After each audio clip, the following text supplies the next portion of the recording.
2020년 12월 13일 큐티 말씀입니다. 역대상 26장 20절로 32절입니다. 레위 사람 중에 아히야는 하나님의 전 곡간과 성물 곡간을 맡았으며 라단의 자손은 곧 라단에게 속한 게르손 사람의 자손이니 게르손 사람 라단에게 속한 가문의 우두머리는 여히엘리라.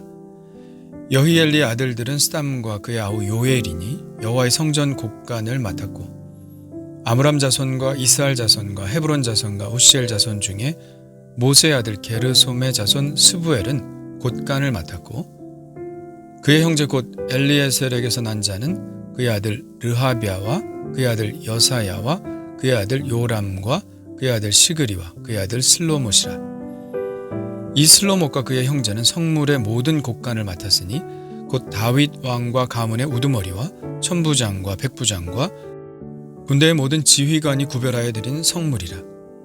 그들이 싸울 때에 노략하여 얻은 물건 중에서 구별하여 드려 여호와의 성전을 계수한 일과 선견자 사무엘과 기스의 아들 사울과 넬의 아들 아브넬과 스루의 아들 요압이 무엇이든지 구별하여 드린 성물은 다 슬로못과 그의 형제의 지휘를 받았더라.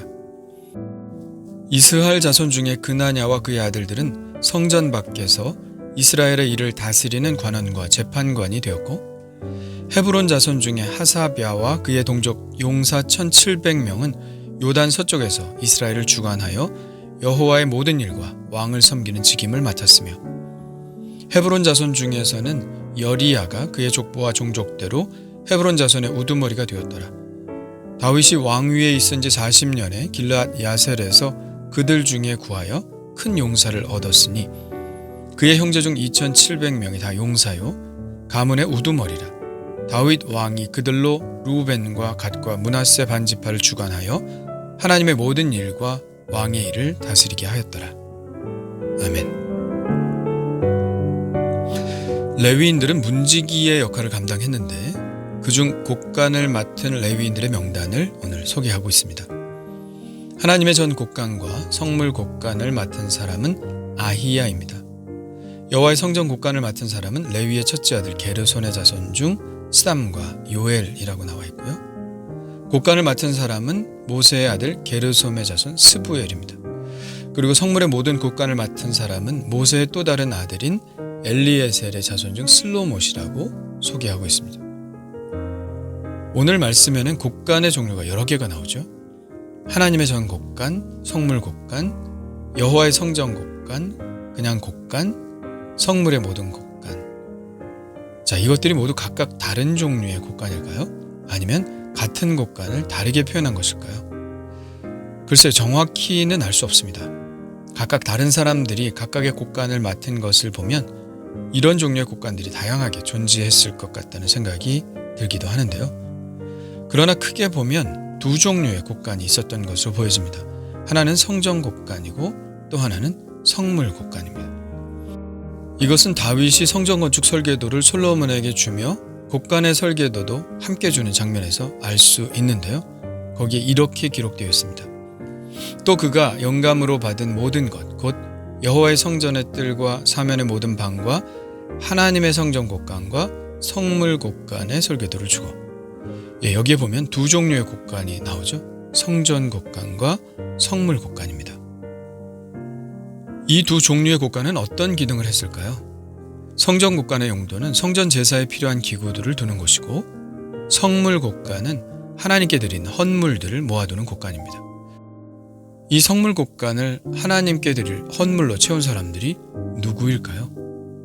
26절에 보면 다윗 왕과 가문의 우두머리와 천부장과 백부장과 군대의 모든 지휘관이 구별하여 드렸다고 했습니다. 전쟁 중에 노력하여 얻은 물건을 하나님께 구별하여 드린 것이죠. 그리고 다른 인물들도 나오는데요. 28절에 선견자 사무엘과 사울 왕, 그리고 사울의 신복 아브넬, 그리고 다윗의 군대 장관 요압이 구별하여 성물로 곡간을 채웠습니다. 성물 곡간은 거룩한 물건을 두는 곡간이라는 의미입니다. 거룩한 물건이란 하나님께 바쳐진 물건을 말합니다. 하나님께 바쳐진 모든 물건은 다 거룩한 물건이죠. 이스라엘의 지도자들과 백성들은 일상의 삶을 살아가면서 얻은 것의 10분의 1을 거룩한 것으로 구별하여 하나님께 드렸습니다. 레위기 27장 30절에 이런 말씀이 있습니다. 그리고 그 땅의 10분의 1, 곧 그 땅의 곡식이나 나무의 열매는 그 10분의 1은 여호와의 것이니 여호와의 성물이라. 32절에도 이렇게 기록되어 있습니다. 모든 소나 양의 11조는 목자의 지팡이 아래로 통과하는 것의 10번째의 것마다 여호와의 성물이 되리라. 그것이 토지의 소산이든 짐승이든 전쟁에서 승리한 전리품이든 모든 소득의 10분의 1은 하나님의 것으로 성별하여 하나님께 드렸습니다. 그것들은 모두 하나님께 드리는 성물이었죠. 다윗 왕을 비롯하여 가문의 대표자들, 천부장과 백부장과 모든 군대의 지휘관들, 사무엘도 사울도 아브넬도 요압도 자신들이 얻은 모든 노략물들의 10분의 1을 하나님께 구별하여 드렸습니다. 이 성물들은 고스란히 성물 창고에 보관되어 있었습니다. 그리고 레위인들은 그 창고를 지켰죠. 하나님의 것이 하나님의 것으로 정확히 드려지고 그 하나님의 것이 개인적인 것으로 쓰여지지 않도록 적어도 성물에 관해서라면 그 어떤 사람이든지 곡간의 문지기인 레위인들의 지휘를 받아야 했습니다. 왕이라도 함부로 할 수 없었죠. 왜 그럴까요? 하나님의 성물이 개인에게 잘못 들어갈 경우 그것은 더 이상 거룩한 물건이 아니라 멸망시킬 물건이 되기 때문입니다. 여리고성 전투에서 아간이 빼돌린 물건들은 결국 아간을 멸망시키고 말았죠. 역대상 2장 7절에 갈미의 아들은 아갈이니 그는 진멸시킬 물건을 범하여 이스라엘을 괴롭힌 자이며, 하나님의 성물이 개인의 이기심을 위해서 채워질 때 그것은 바로 그를 진멸시킬 물건이 되는 것입니다. 우리는 레위인처럼 우리의 삶에서 얻어지는 전리품들에 대해 스스로 파수꾼이 되어야 합니다. 하나님의 것이라고 내 마음에 정한 것들에 대해서 온전히 하나님께 드려야 합니다. 하나님께 드리는 순간 그것은 거룩한 성물이 되지만 그것을 우리가 사용하는 순간 그것은 진멸시킬 물건이 되는 것이죠.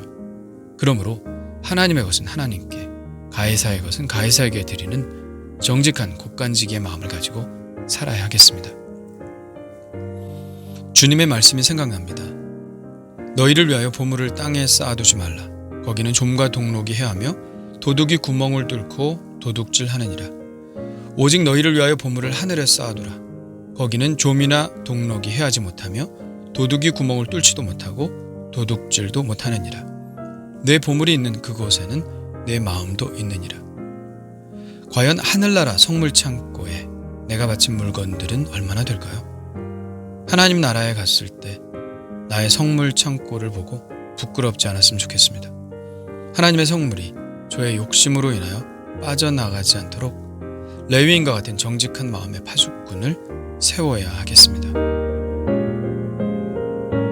주님 감사합니다. 하나님의 것을 하나님께 구별하여 드렸던 다윗과 부하들, 그리고 사무엘과 사울, 아브넬과 요압처럼 저도 하나님의 것을 온전히 구별하여 드려서 하나님의 성물 곡간에 채우는 사람이 되기를 원합니다. 내 마음에 정직한 레위인과 같은 파수꾼을 세워주셔서 하나님의 것을 하나님께 온전히 드리는 사람이 되게 하여 주옵소서. 금방 있다가 없어져 버릴 이 땅의 곡간이 아니라 영원한 하나님의 나라의 곡간에 저의 인생의 열매들이 가득하기를 간절히 원하오며 예수님의 이름으로 기도합니다.